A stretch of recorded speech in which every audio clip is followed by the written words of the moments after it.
Hey there, this is a finale analysis of the Harry Potter fan fiction My Immortal by Tara Gillespie. This is the Renegade Scotty talking once more.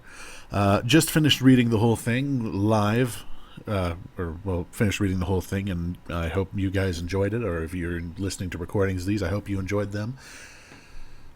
What can be said about My Immortal?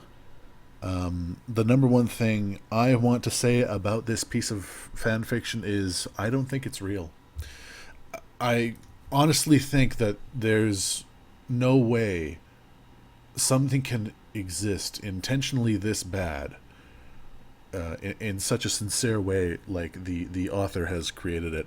Um, there's spelling mistake. The biggest thing that tips me off is that there's typos and spelling mistakes that are fixed and then flawed again repeatedly throughout this piece, in such places that they act almost as a comedic foil to what is supposed to be going on within the story, or if you can call it a story. There's no rising tension. There's no climax. There's no build up. There's no nothing.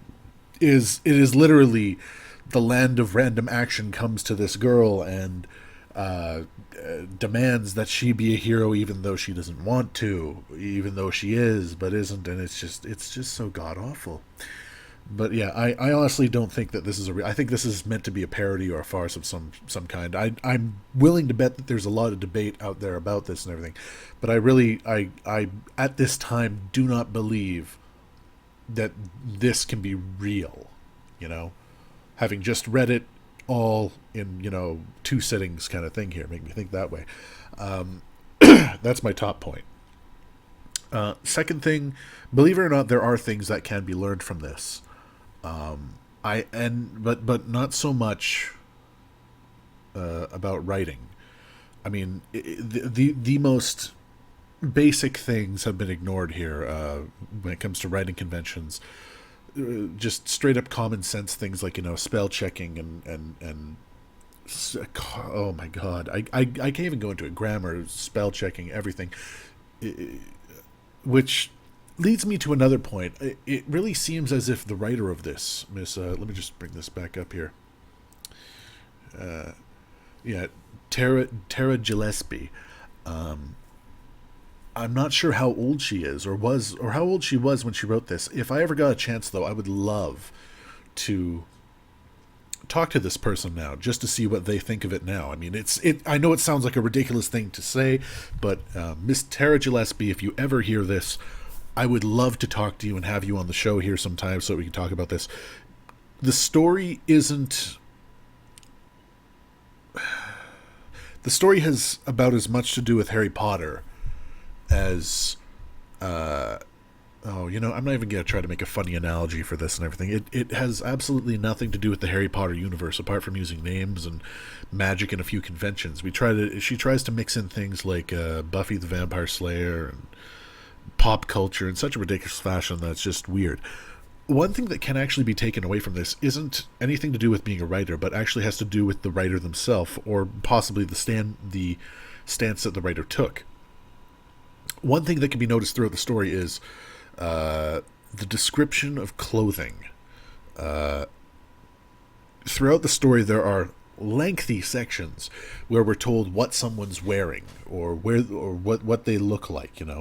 Not only that, a lot of the descriptions for what a person's doing is absolutely bizarre. Like it doesn't need to be said. Like I jumped in sexily, or I did this passively, or I did this something something something. Just adding to things that are not needed, which suggests that this is not that the characters and the writer aren't someone who want a story to be told, but they want to be seen as this story is told. It's someone who wants to be watched. Essentially, I'm just gonna put this back up here. It's not someone who wants to be gothic, but someone who wants to be seen as gothic by others. That's why we have so much description of clothing, so much description of action, and there's so much separation and even accusations of how gothic one can be. Apparently, it's not enough simply to dress it and act like it and be it, but other people can still accuse you of not being a goth because you're not one of them. And really, that kind of thing doesn't just go into this story, but could be looked at and analyzed, or sorry, can be actually looked at and applied to other cliques within the world. We have people, even nowadays, who are hipsters, that, indie hipsters that almost make it into a pissing contest of, how much of a hipster are you? Oh, well, I only listen to these bands that you've never heard of before. Oh, but you listen to these bands, so you're not a real hipster. You're such a poser, you're such a phony, and all those things and everything. I think there's this obsession, and there will always be a clique that goes outside the societal norm that goes with this obsession. There's always a bit of an obsession with being on the outside for some people.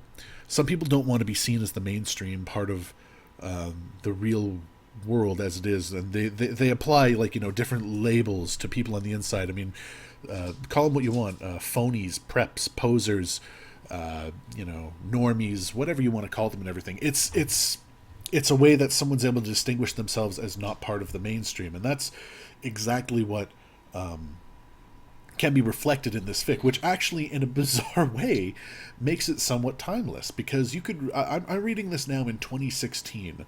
I know that goths still exist, and so forth, and all these whatever, but it can still be applied to different groups today. Like I said, example, we have the hipsters who do the same sort of thing. In that sense, it's almost a bit of a timeless story, of someone on the outside who wants to be on the outside, who wants to be seen as on the outside, shopping at places like Hot Topic, going to MCR concerts, or what have you. The only difference is, with this, you need to be in the know as to what something is to understand it. Whereas with some groups these days, you need to not know, such as with the hipsters. I'm just using them as an example. I have no problem with hipsters. They're fine, whatever. I don't give a shit. But it's a game about inside, being part of the in-group and being part of the out-group. And these are a group of people that like being on the outside. Quite clearly, there are the obvious things. Enobi, Ebony, whatever the fuck you want to call her, quite clearly is a writer insertion, a proxy for them to sit in there. Miss Tara Gillespie. I mean, we even got the name change there partway through the story and everything. This is how she wants to be seen. So quite clearly, this is a bit of an escapist reality for them. There's a lot that can be said about this, and I could go into much more detail and everything, but really, there's no point at this point. It's everything that I could say has been written down or say anything like that. I'm just trying to throw my 2 cents into this. Just a little bit. I'm not going to dwell or dig for an hour and a half. But yeah, the only thing that I would really like to take away from this is that, like I said, one, I don't think it's real. There's no way it could possibly be that. And if so, I'm sorry. This person needed a proofreader. I'm thinking maybe they were much younger when they wrote this. I'm thinking much, much younger. I mean, maybe like 11, 12, just starting to find a voice. If that's the case, I could completely understand that. I'm not gonna judge a person on that now. And two, that this, like I said, is almost a bit of a timeless story, or lack thereof. It can be dug up and read again and again and again, and by future generations to have the view of the outside with almost a comedic point from the outside in a way. But yeah, it's quite an interesting little piece to sit and read and mull over while you're going through. I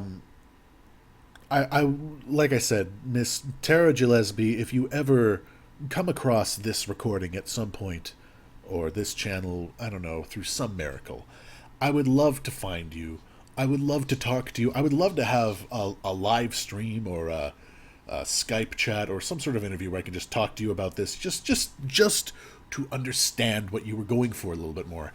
The story seems a little bit aimless as well, which I wouldn't be surprised. For a much younger writer and everything, would make sense. It's become a mimetic mutation almost. This style of writing, these types of characters, where these ones have become the XPs now for how to write an almost completely two-dimensional, one-dimensional almost character with these traits and such, almost like a story full of straw men in a way that are completely blind to their own reality. So yes, that's my takeaway from My Immortal here. If anyone would like to suggest another piece of fiction for me, more writing, anything whatsoever, I would absolutely love to read another one if you can think of it. It's been an experience, and I'm sorry that I stutter and stammer throughout the reading of this. But if you've read it ever before, or you were reading it along with me, you can see that a lot of the language and a lot of the spellings and strings of letters put together meant to be words. I'm assuming. Quite clearly, it was a little difficult to read, especially when we had the one part where it seems as if the real life Tara had a bit of a falling out with her editor, who I'm guessing was Raven, and the story seemed to devolve there for a few chapters into almost unintelligible, unreadable, gibberish.